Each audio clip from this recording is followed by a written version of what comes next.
जय हिंद फ्रेंड्स। चलिए आज हम लोग देखना शुरू करते हैं अपना। हम लोग जैसे पढ़ रहे थे कक्षा 10 के लिए, यानी यूपी बोर्ड के लिए हम लोग पढ़ रहे थे मैथ चैप्टर नंबर जो है 12.1। तो आज हम लोग उसी सवाल को आगे बढ़ाएंगे, उसके बाद देखेंगे कि सवाल में मतलब क्या कैसे होता है। हम लोगों ने पिछले वीडियो में हम लोग यहाँ पे पढ़े थे 6 सवाल तक कर लिए थे। आज हम करेंगे 7, 8 और 9। तो कल हम लोगों ने इतना सवाल किया था, आज हम लोग ये 3 सवाल और करेंगे। उसके बाद हम लोग देखेंगे कि ये किस तरह से मतलब होता है। तो सवाल तो वैसे एक हिसाब से सरल ही है, सवाल सरल है, लेकिन इसमें ये कहा जा सकता है कि थोड़ा सा टेक्निकल है, मतलब समझने वाला है।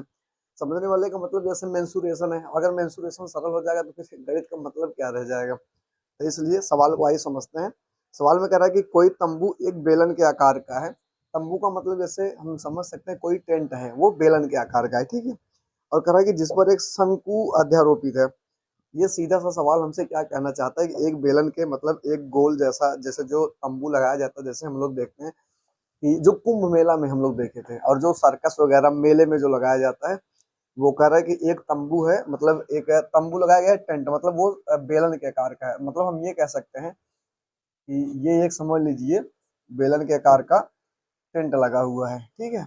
ये है एक टेंट, और इसकी जो छतरी है ऊपर की, छतरी इसकी है शंकु की जैसी, यानी हम इसको ये कह सकते हैं, ये इसकी जो छतरी है ये है शंकु जैसी। यहाँ पे हमको दिख रहा होगा, ठीक है। ये हमारा बन गया कि ये छतरी है इसकी शंकु जैसी। उसके बाद ये है बेलन, ठीक फ्रेंड्स। अब इसमें क्या कह रहा है कि यदि बेलनाकार भाग की ऊंचाई और व्यास क्रमशः 2.1 सेंटीमीटर और 4 सेंटीमीटर, यानी बेलनाकार भाग की जो ऊंचाई है 2.1 है, यानी यच यच का मान जो बेलनाकार, सिर्फ यहाँ पे सवाल समझना, कह रहा है कि जो सिर्फ बेलनाकार भाग है उसकी ऊंचाई कितने है, उसकी ऊंचाई है 2.1। तो बेलनाकार भाग यहाँ से लेकर यहाँ तक है, ना कि पूरा। तो जो बेलनाकार भाग है हमारे पास वो है 2.1, यानी यहाँ से लेकर के यहाँ, मतलब यहाँ से लेकर के यहाँ, ये पूरा है 2.1 सेंटीमीटर, 2.1 मीटर है। यह है 2.1 मीटर, ठीक है। तो इसका मतलब हमारे पास यच का क्या मान आ गया, बेलन की ऊंचाई जो है यच का मान आ गया 2.1 मीटर। ये हमारे पास आ गया फ्रेंड्स यच का मान, ठीक है। और कह रहा है कि और व्यास, व्यास जो है इसका 4 सेंटीमीटर। व्यास 4 सेंटीमीटर कहने का मतलब जो यहाँ से लेकर यहाँ तक पूरी 4 मीटर है, सॉरी, यहाँ से लेकर यहाँ तक पूरा जो है ये है 4। तो अगर इसका व्यास 4 है तो त्रिज्या जो होती है व्यास की आधी होती है, यानी होगी 2। मतलब आर बराबर हम क्या कह सकते हैं, यह है आर बराबर 2 मीटर,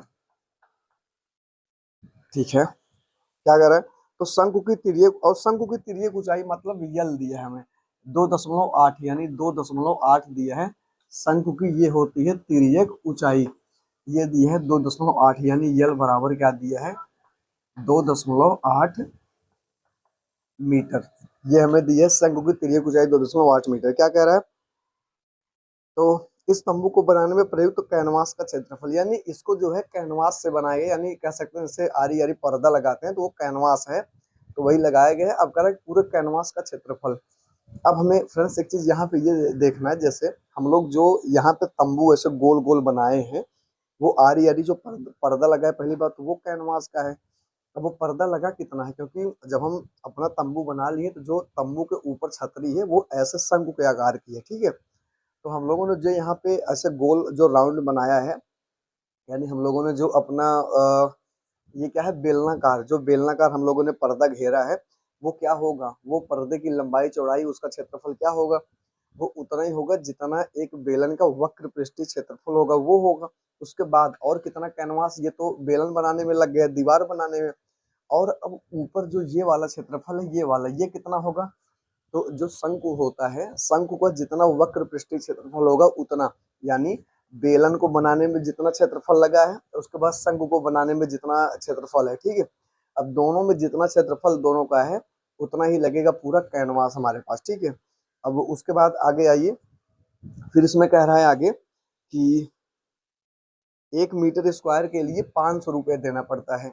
1 मीटर स्क्वायर के लिए 500 रुपये, तो पूरा कितना पैसा लगेगा। तो सबसे पहले हम ये निकालेंगे कि इसका वक्र पृष्ठीय क्षेत्रफल कितना होगा, यानी कितना कैनवास इसमें लगेगा, कितना मीटर स्क्वायर कैनवास इसमें यूज हुआ है, ठीक है। तो आइए निकालते हैं। तो सबसे पहले देखेंगे हमें निकालना होगा बेलन का वक्र पृष्ठीय क्षेत्रफल, उसके बाद हमें निकालना होगा शंकु का वक्र पृष्ठीय क्षेत्रफल। तो किताब रख देते हैं, उसके बाद लगाना शुरू करते हैं। यहाँ से देखेंगे पहले बेलन का वक्र पृष्ठीय क्षेत्रफल। तो बेलन, पहले हमको क्या दिखना है, बेलन का वक्र पृष्ठीय क्षेत्रफल का मतलब हम इसको बोल सकते हैं सी एस ए प्लस हमें निकालना है शंकु का, यानी हमें प्लस याद करना है शंकु का सी एस ए का मतलब होता है क्रॉस सेक्शनल एरिया, यानी वक्र पृष्ठीय क्षेत्रफल। ठीक है, तो हमें यहाँ पे यही दोनों चीज क्या करना है, निकालना है। तो आइए देखते हैं। सबसे पहले देखेंगे कि बेलन का वक्र पृष्ठीय क्षेत्रफल का फार्मूला होता है जैसे आयत का होता है लंबाई गुणे चौड़ाई, तो वही फार्मूला यहाँ पर भी है। तो इसका क्षेत्रफल होता है 2πr/h, उसके बाद प्लस शंकु का सी एस ए क्या होता है, शंकु का सी एस ए होता है πr, उसके बाद यल, ये होता है फ्रेंड्स हमारे पास फार्मूला। ठीक है बच्चों, तो ये होता है हमारे पास फार्मूला।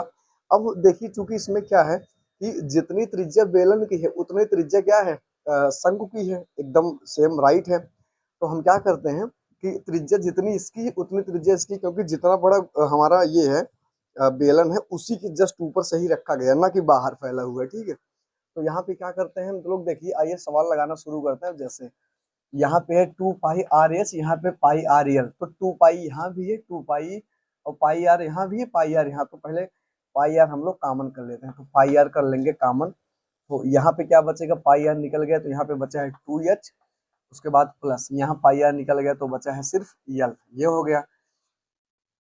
अब हम लोग क्या करेंगे, इसी में रखेंगे मान, इसी में क्या करेंगे, मान रखेंगे। तो पाई का क्या मान है, पाई का मान होता है 22/7 गुणे आर का क्या मान है, आर का मान हमारे पास है 2 मीटर, आर का क्या मान है 2 मीटर। तो यहाँ रखेंगे 2, उसके बाद ये कोष्टक के अंदर 2 गुणे यच का क्या मान है, यच का मान है 2.1, 2.1, ये हो गया हमारे पास किसका मान, यच का। उसके बाद प्लस ये है यल, यल का क्या मान है 2.8, 2.8, ये हो गया हमारे पास फ्रेंड्स किसका मान हो गया, यल का। यल मतलब होता है शंकु की तिर्यक ऊंचाई, जिसको बोलते हैं यल। ठीक है, अब यहाँ से क्या होगा, यहाँ से होगा 22/7 गुणे ये, अब देखिए जैसे 21, 2.1 का मतलब है 21 दशमलव छोड़ के मान लीजिए ये 21 है, तो 21 दूना हो जाएगा यहाँ पे 42, यानी ये वाला 2, उसके बाद 21 दूना 42 यानी 4.2 प्लस 2.8, ये हो जाएगा यहाँ पे। अब फ्रेंड्स इसके बाद क्या होगा, ये हो जाएगा 22/7 गुणे 2, उसके बाद 4.2 में जब 8.2 मतलब 2.8, यानी देखो 8 2 10 के 0 हासिल लगा, 1 2 4 2 6 1 हासिल 7 हो जाएगा 7, उसके बाद एक अंक के बाद दशमलव, यानी आ जाएगा कितना हमारे पास 22/7 गुणे 2 गुणे 7, ये 7.0 का मतलब होता है 7, और इसका कोई मतलब नहीं है, दशमलव के बाद चाहे जितना जीरो हो उसका कोई मान नहीं होता। ठीक है, तो अब यहाँ पे क्या होगा, यहाँ पे होगा 22/7 गुणे ये 2 और गुणे ये आ जाएगा 7, 7 7 से कट जाएगा तो 22 दूना 44, 22 दूना कितना बचेगा 44, मीटर में है तो मीटर स्क्वायर हमारे पास आ गया। पहली चीज क्या कि 44 मीटर स्क्वायर, 44 मीटर स्क्वायर क्या आया है, 44 मीटर स्क्वायर ये आया है कि मतलब पूरा तंबू बनाने में, पूरा तंबू बनाने में हमें जितना कैनवास यूज करना होगा, हमें यूज करना होगा 44 मीटर स्क्वायर कैनवास,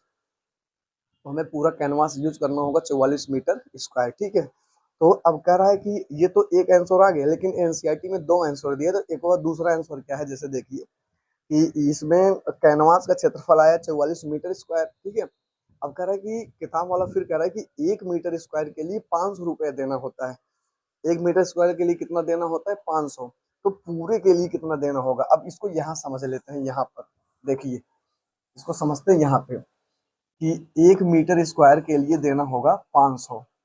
ठीक है, ये दूसरा आंसर है, 1 मीटर स्क्वायर के लिए 500, तो 44 मीटर स्क्वायर के लिए कितना, 44 मीटर स्क्वायर के लिए कितना देना होगा, ये देना होगा 500 और गुणे कितना 44, तो यहाँ पे 500 और गुणे कितना 44, तो गुणा करिए 5 चौक 20 के 0 हासिल लगा 2, 5 चौक 20 2 22, ये हो गया, और 2 जीरो जो बचा था, तो ये आ गया इतना, यानी 22,000 रुपये देना होगा। कितना देना होगा? 22,000 रुपये। तो फर्स्ट आंसर आया 44 मीटर स्क्वायर, और दूसरा आया है, इसको यहाँ लिख देते हैं, ये आया 22,000, 22, ठीक है, 22,000 रुपये। ठीक फ्रेंड्स, ये हमारे पास आ गया है दोनों आंसर। अब हम जो ये वाला लिखा गया है, ये वाला यहाँ नहीं लिखना है, ये वाला जो है इसी के जस्ट नीचे नीचे लिखते जाना है, लेकिन यहाँ पे जगह नहीं, इसलिए हमने क्या किया, उसको ऊपर लिख दिया। ठीक है, तो हमारे हिसाब से तो आप लोग समझ गए होंगे। जहाँ समझ में ना आया कमेंट करके जरूर बताएं, और उसके बाद एकदम मतलब अच्छे से समझ में आ गया होगा। हम जहाँ तक हम सोच रहे हैं, जहाँ तक हमारी सोच है, तो हम हट जा रहे हैं। आप लोग इसके साथ ले लीजिए। जहाँ समझ में ना आए वीडियो को दोबारा आप लोग चला करके देखिए, उसके बाद एक एक सवाल अच्छे से पढ़िए, क्योंकि ये बोर्ड का एग्जाम है। यही आपको जिंदगी भर याद रखना होगा, जो नंबर इसमें आएगा, ये चीज ध्यान देना। ठीक है, तो आप लोग इसके साथ लीजिए, फिर हम लोग मिलते हैं अगले वीडियो में अगले सवाल के साथ। ठीक है, अभी जस्ट ही बना दे रहे हैं, डाल देंगे अभी थोड़ी देर में। ठीक है, तो इसको आप लोग इसके साथ लीजिए और पढ़ते रहिए।